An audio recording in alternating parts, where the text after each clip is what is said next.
ამ დასახლებას რეალურად მოდის.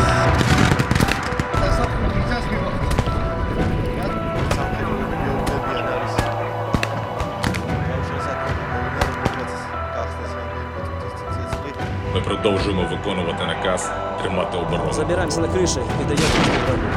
Слава Украине.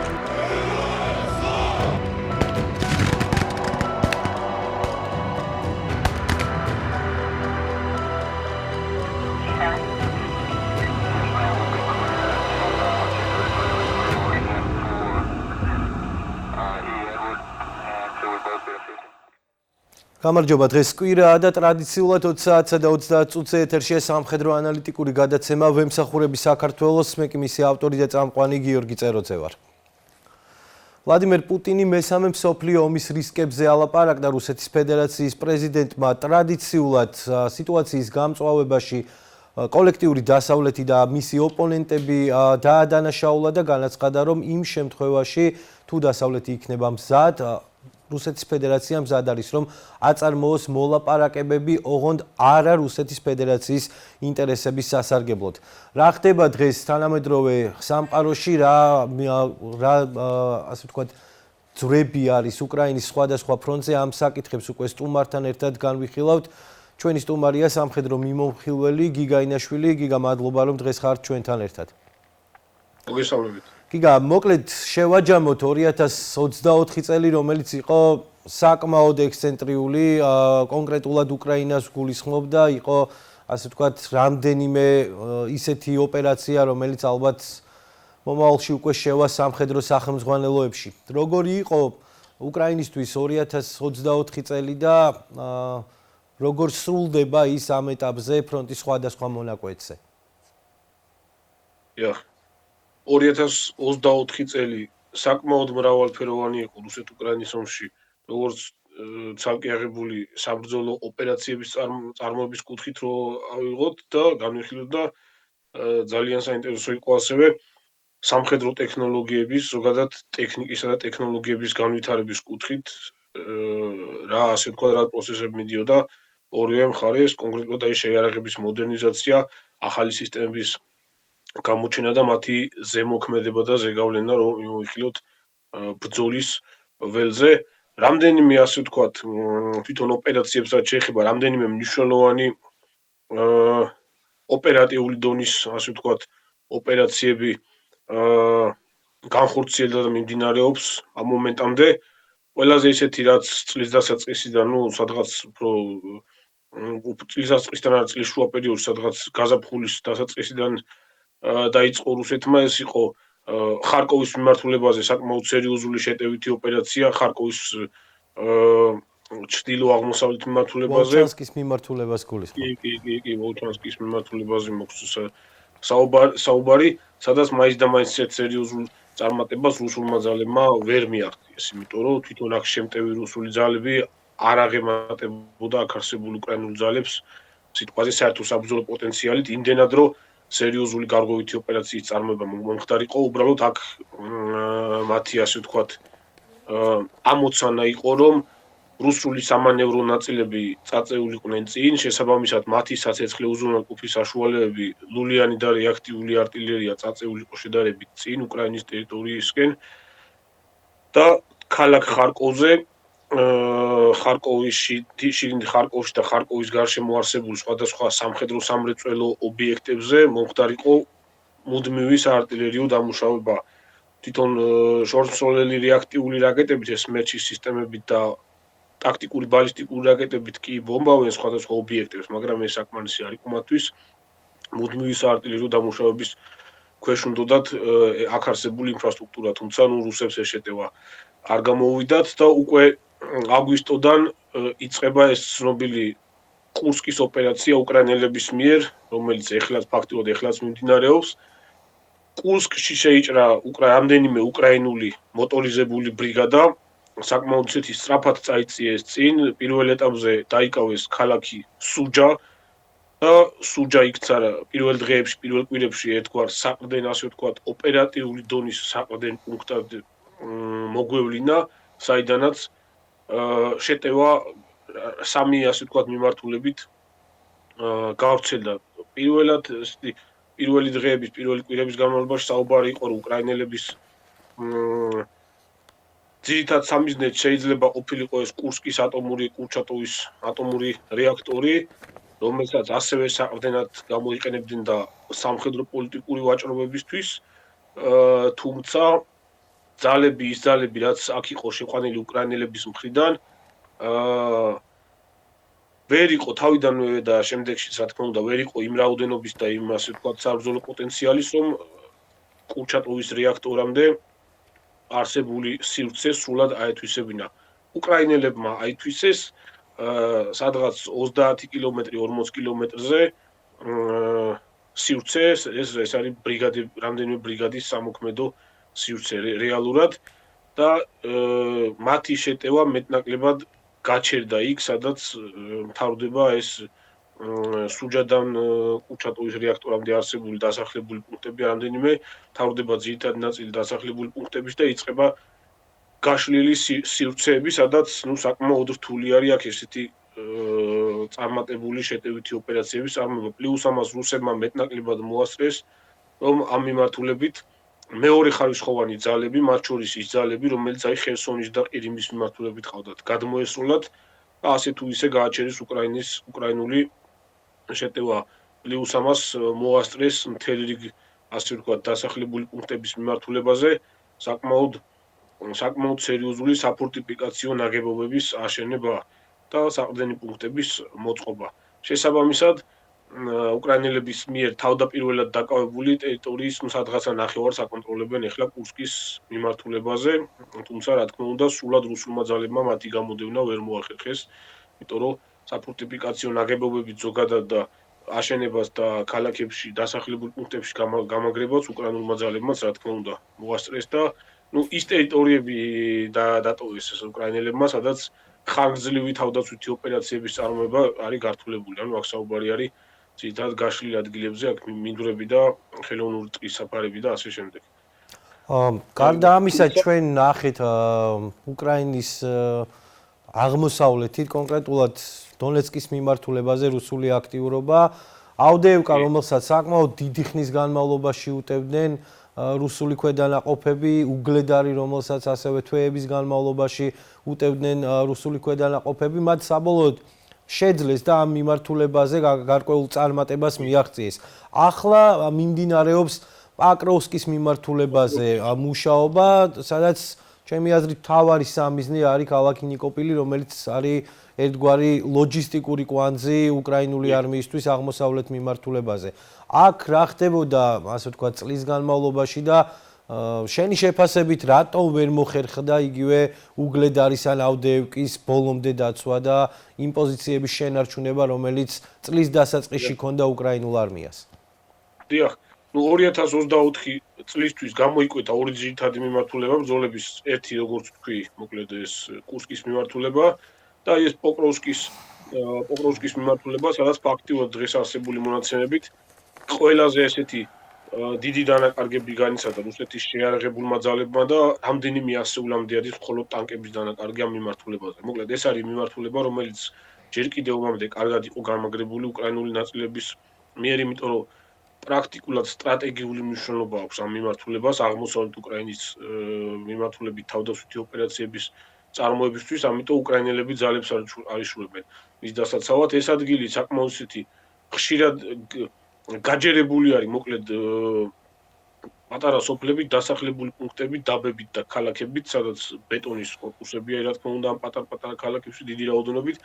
შესაბამისად, ჩვეულებრივ, ასე ვთქვათ, სტანდარტულ საფორტიფიკაციო ნაგებობებთან ერთად ამ მიმართულებით თავდაცვითი ოპერაციების წარმოება შედარებით უფრო მარტივი არის უკრაინელებისთვის, პლუს მისი, ასე ვთქვათ, ოპერატიული და სტრატეგიული ღირებულებაც აღმოსავლეთ უკრაინის მიმართულებისთვის შესაბამისად ძალების საკმაოდ ისეთი სერიოზული აქვს უკრაინული. რაც შეეხება იმ დასახლებულ პუნქტებს, რომელიც წლის განმავლობაში აღმოსავლეთ უკრაინის მიმართულებით დაკარგა უკრაინამ, წინა ასე ვთქვათ, ომის პირველი 2022 და 2023 წლისგან განსხვავებით, ხო? 2024 წლის განმავლობაში უკვე, ხო? უკრაინელების მიერ დაკავებულ ტერიტორიებზე რუსული შეტევების დროს ძირითადი დამაზიანებელი ფაქტორები და ძირითადი ასე ვთქვათ დატვირთვა, რაზეც რუსული მხრიდან ზემოქმედება, რითაც რუსული მხრიდან ზემოქმედება მოდიოდა, ეს იყო საავიაციო საბრძოლო მასალები. განსხვავებით წინა წლებისგან, სადაც ქალაქების დაბების აქარსებული უკრაინელების მიერ გამაგრებული დასახლებული პუნქტების დასანგრევად თუ კი იყენებდნენ არტილერიას, ხო, მასიურად და შესაბამისად არტილერიის ზემოქმედების შედეგად ეს შეტევები იწერლებოდა და საერთოდ წარმატებას ვერ აღწევდა. რუსებმა მასიურად დაიწყეს, ამაზე შენს გადაცემაშიც ბევრჯერ გვილაპარაკია, სხვა გადაცემაშიც ბევრჯერ მილაპარაკია. მასიურად დაიწყეს რუსებმა 2024 წლის დასაწყისიდანვე სხვადასხვა წონთი კატეგორიის პლანირებადი კომპლექტები, პლანირების კომპლექტები. ეგრეთ წოდებული კაბების გადაკეთება. ხო, აი კაბები, შესდომით კაბებს ეძახიან უკრაინაში, საქართველოშიც კაბის სხვა სახეობის ბომბია, უპაბი შეგვიძლია უფრო დავარგოთ. მოკლედ, მართვადი პლანირებადი ბომბები პირველ ეტაპზე თუ ფაფხუთასებს ისროდნენ, აი 2023 წლიდან რუსები, ხო, 2024 წლის განმავლობაში აქტიურად ფრონტზე გამოჩნდა 1500 კილოგრამიანი ფაბ 1500-ები და ფაბ 1500-ები, ოდაბ 1500-ები, ასევე მოცულობი დეტონირებადი და მსხვილად ფუგასური ფაბ 3000-ები. პლანირების კიტებით ეს ფაბ 3000 უკვე ყველაზე ისეთი ზემძიმე საავიაციო ბომბი არის, რომლის ჩამოგდებაც, ძირითადად Tu-22-ებს შეუძლია და Su-34-ს შეუძლია.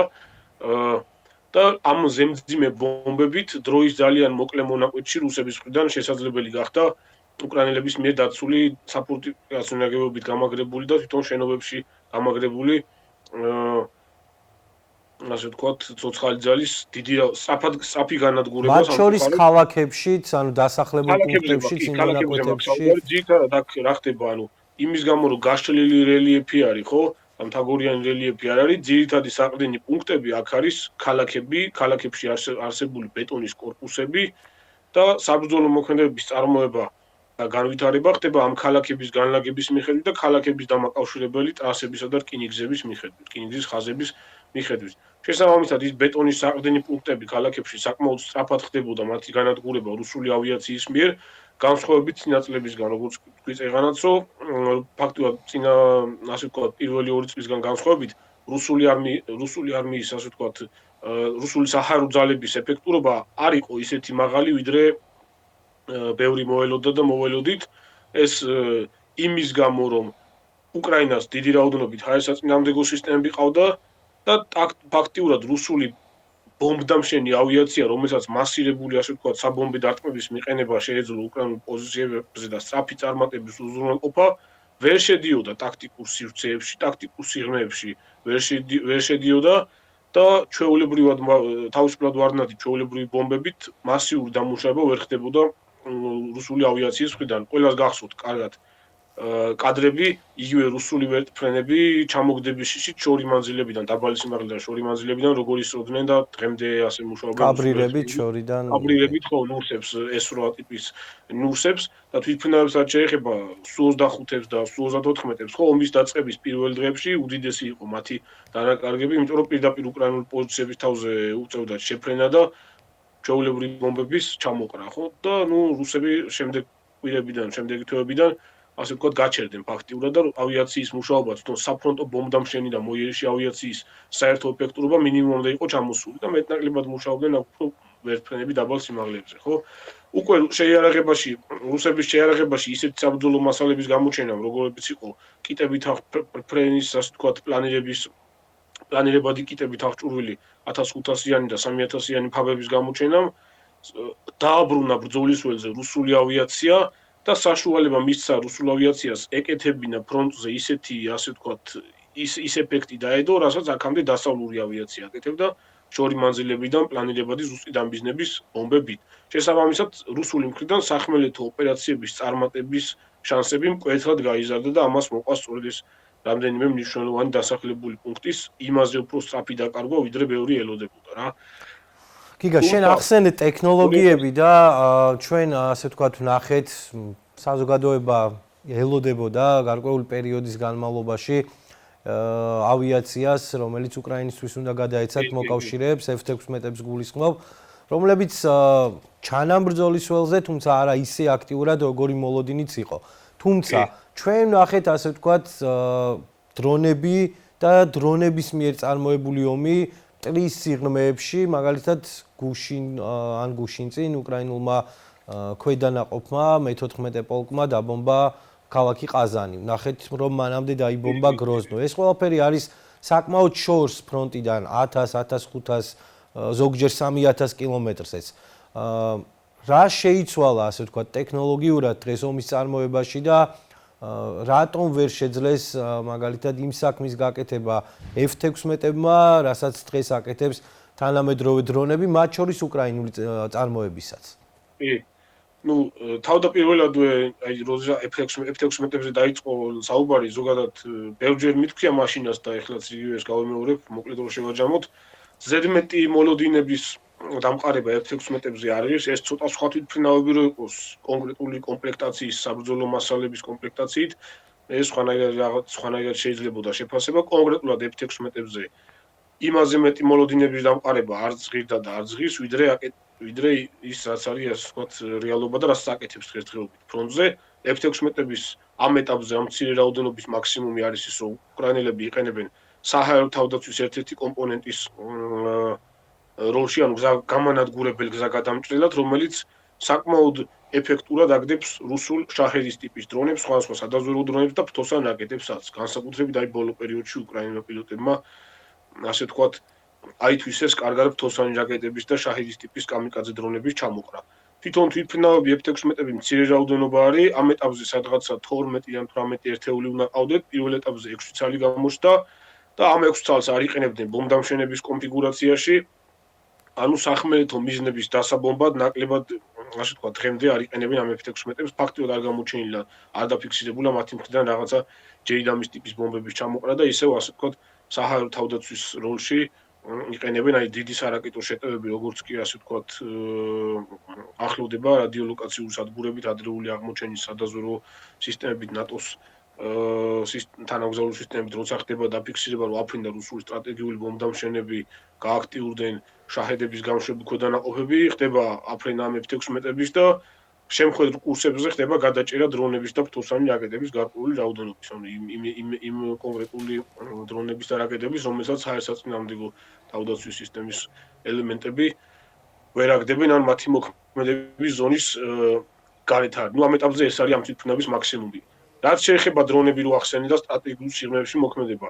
2024 წლის განმავლობაში უკრაინელებმა, მათ შორის უკრაინის სამხედრო დაზვერვამ გურმა პრაქტიკულად აქტიურად აითვისა რუსული სტრატეგიული სიღრმე, რუსული სამხედრო ინფრასტრუქტურის და სამხედრო ეკონომიკური ინფრასტრუქტურის სხვადასხვა ობიექტების სტრატეგიულ სიღრმეებში, ხო? დაფიქსირდა დარტყმები 2000-2500 კილომეტრის სიღრმეებამდე და ამის გაკეთება ერთადერთი საშუალება უკრაინის შეიარაღებაში დღესდღეობით სხვადასხვა სისტემებს თუ მიმოხილავთ, ერთადერთი არის, რასაც ისი გაკეთება შეუძლია, ეს არის ავტონომიური რეჟიმში მოქმედი დრონები. იგივე დაახლოებით იგივენაირი დრონები, როგორც ან დრონებად გადაკეთებული პატარა ზომის თვითმფრინავები, რომელიც გატენილი არის ფეთქებადი ნივთიერებით. ძირითადად ასეთი თვითმფრინავებით ხდება დარტყმა, ეხლა ცოტა ხნის წინ ჩეჩნეთში გროზნოსთან რომ მოხდა დარტყმა და მანამდე გუდერმესში კიდე სპეცდანიშნულების ცენტრს დაარტყეს უკრაინელებმა. აქაც ესეთი შორმანძილზე მოქმედი ჩვეულებრივი პატარა ზომის თვითმფრინავებია, რომელსაც აქვს დაყენებული ფრენის ავტონომიური მართვის სისტემა, INS-ი, GPS-ი, თანამგზავრული მართვით არ ხდება ამ თვითმფრინავების გაშვება, რა თქმა უნდა, კონკრეტულად კოორდინატების ჩატვირთვა ხდება და მიდის და ეცემა სამიზნეს.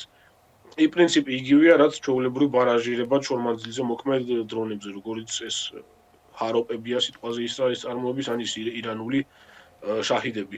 უბრალოდ მოხდა ისო 2024 წლის განმავლობაში კიდევ უფრო გაიზარდა უკრაინის მხრიდან ასეთი დრონების წარმოება, ამ დრონების საწარმოებელი კომპონენტები ძალიან აქტიურად შედის ევროპიდან, ამერიკიდან და ჩინეთიდანაც უკრაინაში და მათი წარმატება მნიშვნელოვნად გაიზარდა. თუმცა კიდევ უფრო მეტიც იყო შესაძლებელი ცოტა სხვანაირი მიდგომები რო ყოფილიყო ეს ომის დასაწყისიდან და ცოტა სხვანაირი მიდგომები ყოფილიყო. რაც შეეხება დრონების სტრატეგიულ მანძილებზე მოქმედი, ოპერატიულ და სტრატეგიულ მანძილებზე მოქმედი დრონების კიდევ ერთ სახეობას, ეს არის კატერი დრონები, რომელმაც შავ ზღვაში ფაქტიურად რუსული ფლოტის ნახევარზე მეტი გაანადგურა, თანაც განსაკუთრებით აქტიურად ნადირობდნენ ეს მაგურას ტიპის კატარღები, კამიკაძე კატარღები იმ კონკრეტულ ხომალდებზე, რომლებსაც რეალური საბრძოლო პოტენციალი გააჩნიათ ბრძოლის და არა რაღაც მეორე და მესამე ხარისხოვან ხომალდებზე. ძირითადი ნაწილი საბრძოლო ხომალდების, როგორც კი მწყობრიდან გამოვიდა და გამოეთიშა ბრძოლას, უკვე გადაერთნენ ბედეკებზე, სადესანტო გემებზე, ლოჯისტიკურ გემებზე, საწვავ მზიდებზე, მტრალავებზე და ასეთ გემების განადგურებაზე. ფაქტიურად ამ ეტაპისათვის ფლოტის კონფიგურაციაში რუსეთის შავი ზღვის ფლოტი გამოთიშული არის ომიდან, ერთადერთი არის რამდენიმე ხომალდი, რომლებსაც იყენებენ ფრთოსანი რაკეტების გამშვებებად და იცი რომ წლის განმავლობაში მიდიოდა საუბრები რომ ფლოტის დიდი ნაწილი რა თქმა უნდა გადმოვიდა ნოვოროსიისკში, ყირიმიდან და იყო საუბრები რომ ოჩამჩირეშიც მათი ნაწილი ოჩამჩირეშიც გადმოვიდოდა, თუმცა ეს ოჩამჩირის ნავსადგური იმდენად პატარა არის და არ არის სერიოზული, ასე თქვა დიდი ზომის და ეს ბევრი ხომალდების მისაღებად, რომ ამ ეტაპზე საყრდენი არის ნოვოროსიისკი ისევ რა თქმა უნდა. დრონები ამოვწუროთ აქ ერთი მნიშვნელოვანი ნიუანსია, რაც 2022 წლის განმავლობაში კარგად გამოჩნდა ტაქტიკური დონის სადაზვერვო და კამიკაძე დრონები. არანორმალურად გაიზარდა მათი წარმოების, ასე ვთქვათ, მასშტაბები, რაოდენობა, თვის განმავლობაში დამზადებული რაოდენობები უკრაინაშიც და რუსეთშიც და ფაქტიურად დრონები უკრაინის ხელშიც, რუსეთის ხელშიც იქცა იმ საშუალებად, რომელიც ფაქტიურად მთლიანად აკომპენსირებს არტილერიის დეფიციტს ორივე მხარეს. ან იმ მიმართულებებზე, სადაც საარტილერიო საბრძოლო მასალები შემცირებულია, შეიძლება არ იყოს ტანკსაწინააღმდეგო გათვლები, ხო? მცირე გაბარიტული დრონებით ხდება კონკრეტულ მიზნებამდე, მაინც ხდება ამ დრონებით კონკრეტული საბრძოლო მასალების მიტანა და ორივე მხარეს ტაქტიკური დონის სწრაფი წარმატების მიღწევის შანსები აი მინიმუმამდე აქვს დაქვეითებული. ეხლა 24 წლის განმავლობაში რაც აქტიურად გამოჩნდა ორივე მხარეს ახალი მოდელები, 2023-ში ჩანდა, მაგრამ 24-ში საკმაოდ ისეთი ბევრი ნიმუში გამოჩნდა დრონსაწინააღმდეგო საშუალებების ტაქტიკური დონის. აქ არის რამდენიმე ძირითადი სახეობა. ყველაზე ესეთი რაც არის შედარებით ძლიერები, ეს არის ტაქტიკური დრონსაწინააღმდეგო სისტემები, რომლებიც უშუალოდ ჯავშან ტექნიკაზე და მანქანებზე მაგრდება, შედარებით მოხმარება ამას დიდი აქვს და თვითონ ჩამქროლ პოტენციალი, რა თქმა უნდა, უფრო დიდი აქვს, რომ მაღალ სიმძლავრების დაყენება შეუძლია და სადღაც 150-200-300 მეტრამდე მეტნაკლებად ახშობს მცირე გაბარიტულ პატარა დრონებს, FPV დრონებს, სხვადასხვა მუხტებით აღჭურვილ FPV დრონებს, რომელიც ტექნიკა შეიძლება მიუახლოვდეს. თუმცა აქაც ყველაფერი დინამიურად მიდის მოკლედ ბრძოლა მცირე ზომის, მცირე გაბარიტულ რებებსა და დრონების მართვის სისტემებს შორის და აქაც ესეთი ყველაფერი შედარებითი არის. ასევე ძალიან განვითარდა ორივე მხარეს ზურგზე მოსაკიდებული ბელი ინდივიდუალური დრონსაწინააღმდეგო ჩამხშობი ანტენები, ოდნავ უფრო დაბალი სიმძლავრის ვიდრე სამანქანოები არის და ძალიან განვითარდა და სხვა ქვეყნებიდანაც შედის და ადგილზეც ამზადებენ ინდივიდუალური დრონსაწინააღმდეგო თოფები, მიმართული ანტენებით ჩამხშობები, მოკლედ FPV დრონების და მავიკების და მატრიქსების და მსგავსი დრონების ჩასახშობად.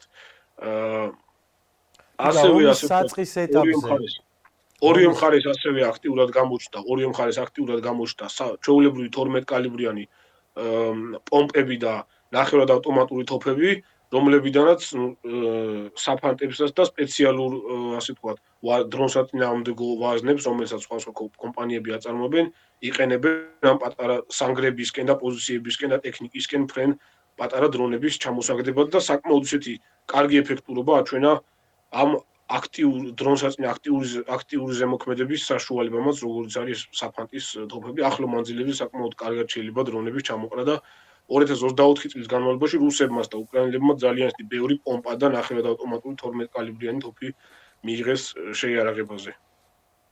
გიგა, უნდა კითხო აუცილებლად ჩვენ ომის საწყის ფაზაზე გვახსოვს სპეციალისტები, რომლებიც ომის დაწყებას 3 დღეში ვარაუდობდნენ, ზოგი 2 კვირაში და ზოგიც ამბობდა, რომ ეს იყო საკმაოდ ხანგრძლივი და გრძელვადიანი პროცესი.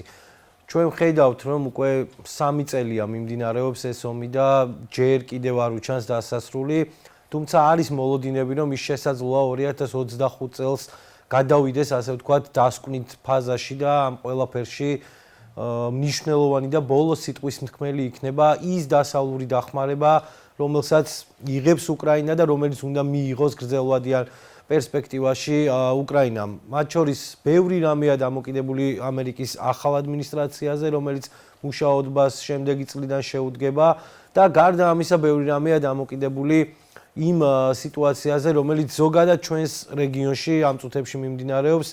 გულისხმობ მათ შორის ისრაელის ოპერაციას ჩრდილოეთით და აღმოსავლეთით, სირიაში მიმდინარე მოვლენებს და ზოგადად ამ რეგიონში მიმდინარე მოვლენებს, სადაც რამდენიმე დიდი აქტორი თამაშობს თავის როლს. რეალურად რა ნაბიჯებია საჭირო, რა ქმედებებია საჭირო ამ ომის დასასრულებლად და რამდენად არის შანსი, რომ 2025 წელი გახდეს გარდამტეხი წელი ომის დასასრულისთვის? კი, აი მოდი პატარა შეჯამებასავით რომ გავაკეთოთ. მოკლედ 2024 წელს გამოიკვეთა 2 დაპირისპირებული ბანაკი. აქეთ უკრაინა რა თქმა უნდა თავისი დასავლელი მოკავშირეებით და მეორე მხარეს რაღაცა ბოროტების ღერძი, აი ხშირად ადარებდნენ ბერლინ-რომ ტოკიოს ღერძს რუსეთი, ჩრდილო კორეა, ირანი. ირანული შაჰიდები რომ ასე ვთქვათ გვერდზე გადავდოთ, რასაც დიდი ხანი იყენებს რუსეთი, 2024 წელს უკვე ბრძოლის ველზე ძალიან მასიურად გამოჩნდა ჩრდილო კორეული საბრძოლო მასალები უკვე რეალურად.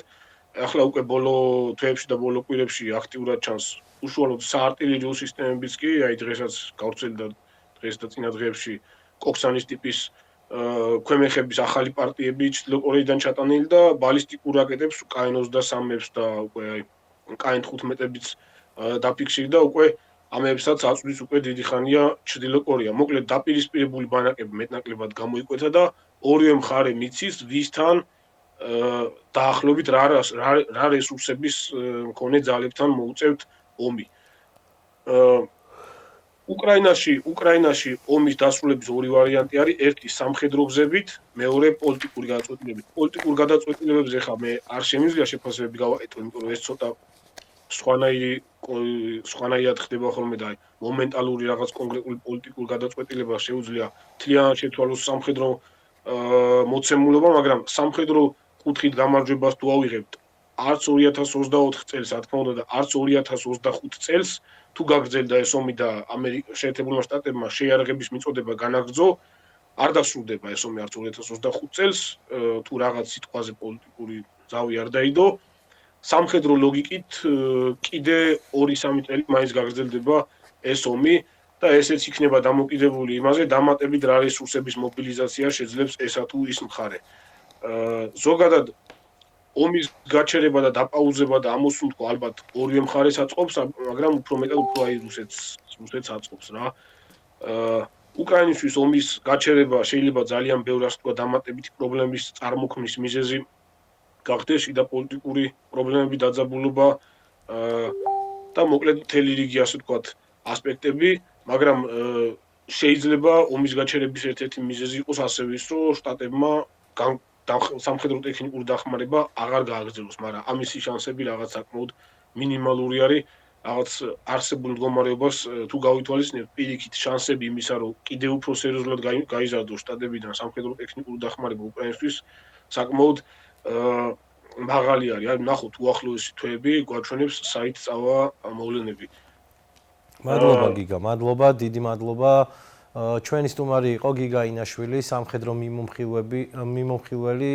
ეს იყო მოკლედ 2024 წლის შეჯამება, თუ რა ხდება უკრაინის ფრონტზე, რა ხდება იმ რეგიონში, რომელშიც ჩვენ ცხოვრობთ, ჩვენს ყოველდღიურობაში და მე იმედს ვიტოვებ, რომ 2025 წელი იქნება გარდამტეხის შემტანი ამ პროცესებში და ეს ომი, რომელიც უკვე 3 წელია მიმდინარეობს, 2025 წელს იმედს ვიტოვებ, რომ დასრულდება. ეს იყო ამ დროისთვის ჩვენს ხელთ არსებული ბოლო ინფორმაცია. შევხვდებით ერთმანეთს უკვე მომდევნო წელს 2025 წელს დროებით გემშვიდობებით.